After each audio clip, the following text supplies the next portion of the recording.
Welcome to the fifth video in our module on the Bible, the greatest story ever told. Chapter 4, the Old Testament, Section 3, the Writings. This is the last section of the Old Testament. This is the video that will close out our discussion on the Old Testament. For Jews, this section of the Old Testament is divided into 4 subsections.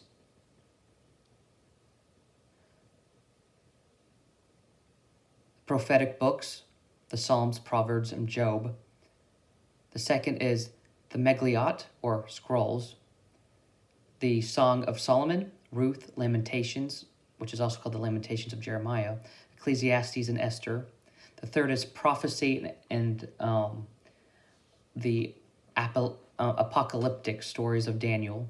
And 4 is history, Ezra, Nehemiah, and 1st and 2nd Chronicles. Christians call this section simply the Writings.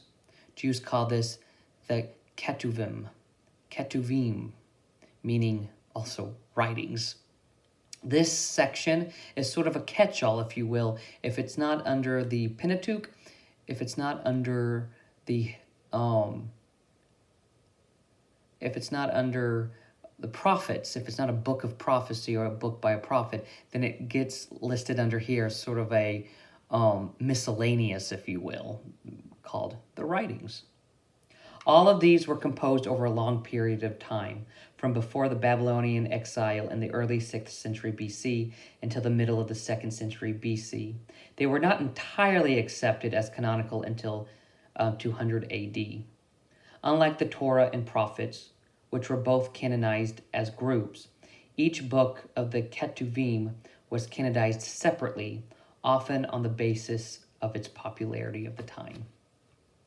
So now we're going to start with the first section, the prophetic books. The poetic books. Psalms. Psalms means song. These are poems and hymns dating from various periods in the history of Israel and consists of 150 of them. The Psalms were assembled for use at public worship and have continued to play a central role in the liturgy and prayer life of both Jews and Christians.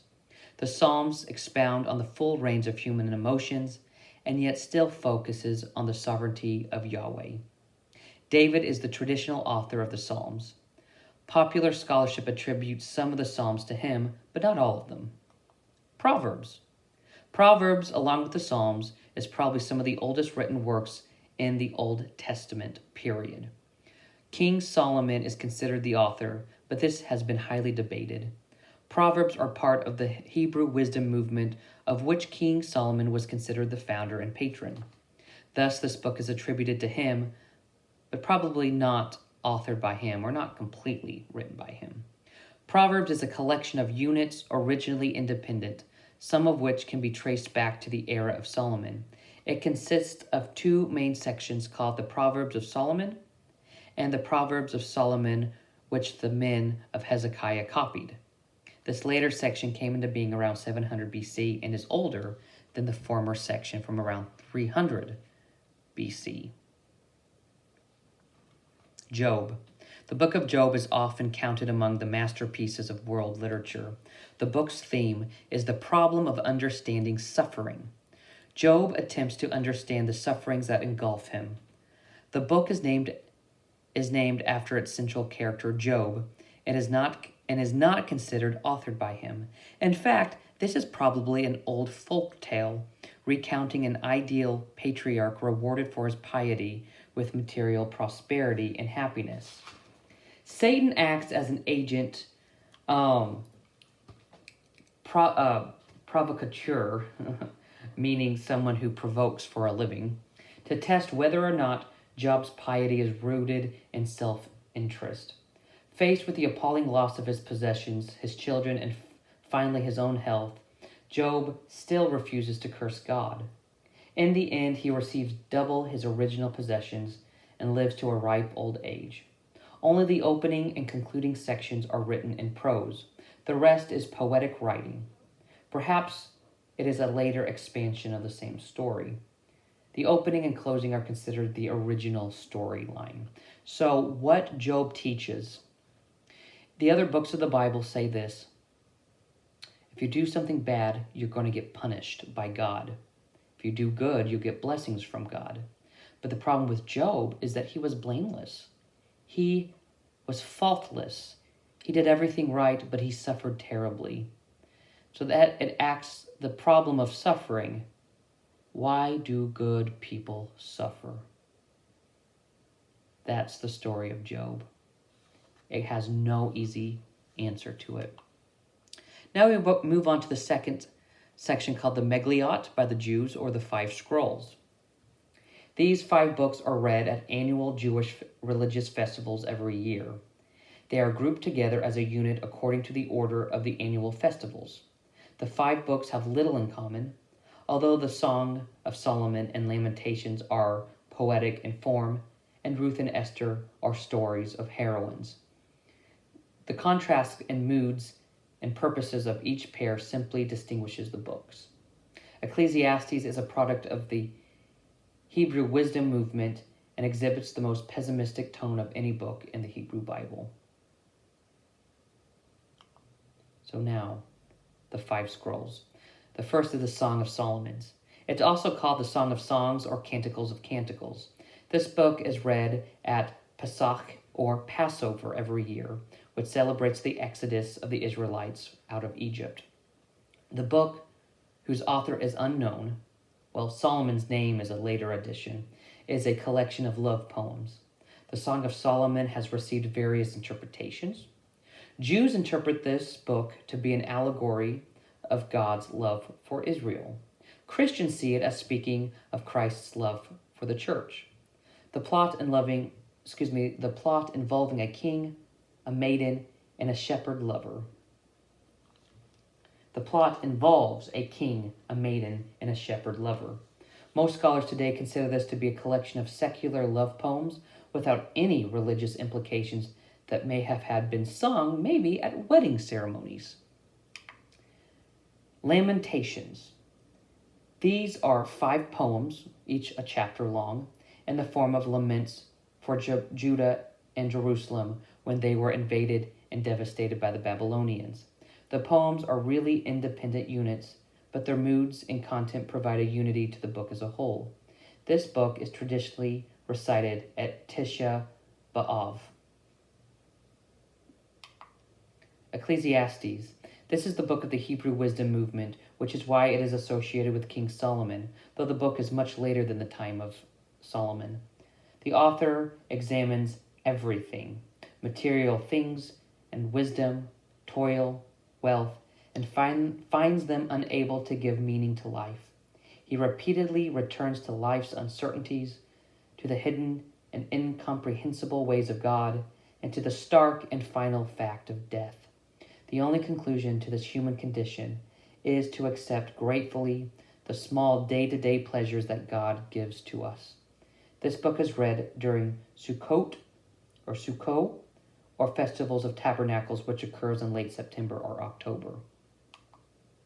Ruth. The book is named for its central character, a Moabite woman who married the son of a couple living in Moab, but were from Judah. After the death of her husband, Ruth moved to Judah with her mother-in-law, Naomi. Ruth then becomes the wife of Boaz, a wealthy kinsman of her former husband, and bore Obed, who, according to the final verse, was the grandfather of David. Ruth is read at Shavuot,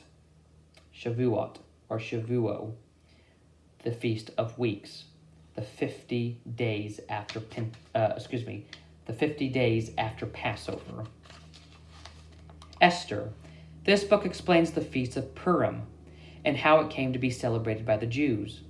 Esther is the secretly Jewish wife of the Persian king Ahasuerus, or Xerxes the First. Her cousin Mordecai wants her to persuade the king to stop an order for the general annihilation of the Jews throughout his kingdom. Haman had plotted this massacre of all Jews and decided the date by casting lots, which is the word Purim. In the end, Haman was hanged on the gallows, And on the day planned for their annihilations, the Jews destroyed their enemies. The Feast of Purim, according to this story, was established to celebrate that day. Purim is the most festive of Jewish festivals, and Esther is read during this time every year. While some biblical scholars consider the story of Purim to be legend rather than fact, it is widely agreed that the holiday's importance lies in its symbolism as an important victory over anti-Semitism. Now we move to apocalyptic. There's only one apocalyptic writing in the Old Testament, and that is the book of Daniel. This book presents a collection of popular stories about Daniel, a loyal Jew, and the record of visions granted to him. Chapters 1 through 6 are stories of Daniel and his friends in exile, and chapters 7 through 12 are Daniel's apocalyptic visions. The purpose of the whole book, stories and visions alike, is to encourage Israel to endure under the threat of annihilation and to strengthen its faith that the Most High rules the kingdom of men and will in the end give victory to his people and establish his kingdom. Now we get to the last section, which is the history books. It's the chroniclers' writing. First and Second Chronicles and Ezra and Nehemiah are the last to be included in Jewish Hebrew Bibles, into the Jewish Hebrew Bible. Together, these four books cover once again Israel's history from Adam to the activity of Ezra and Nehemiah in the period after the Babylonian exile around the 6th century BC. The uniformity of language, style, and ideas marks the work as a product of a single author known as the chronicler, who probably lived around 350 to 300 BC. During the intertestamental period.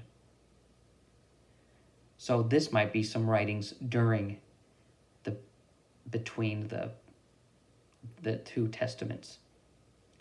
One will notice how much 1st and 2nd Chronicles duplicate stories found in 1st and 2nd Samuel and 1st and 2nd Kings. The chronicler used these books as sources for his own historical account, freely modified to align with the chronicler's own interest and point of view.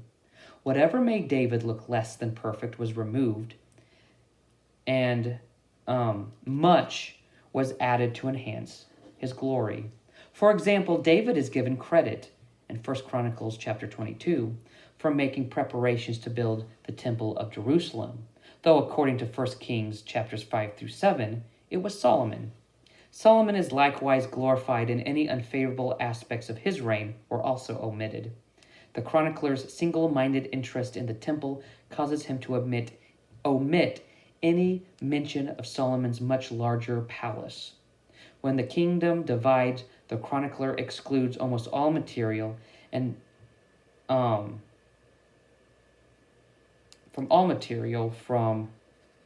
1st and 2nd Kings concerning the northern kingdom.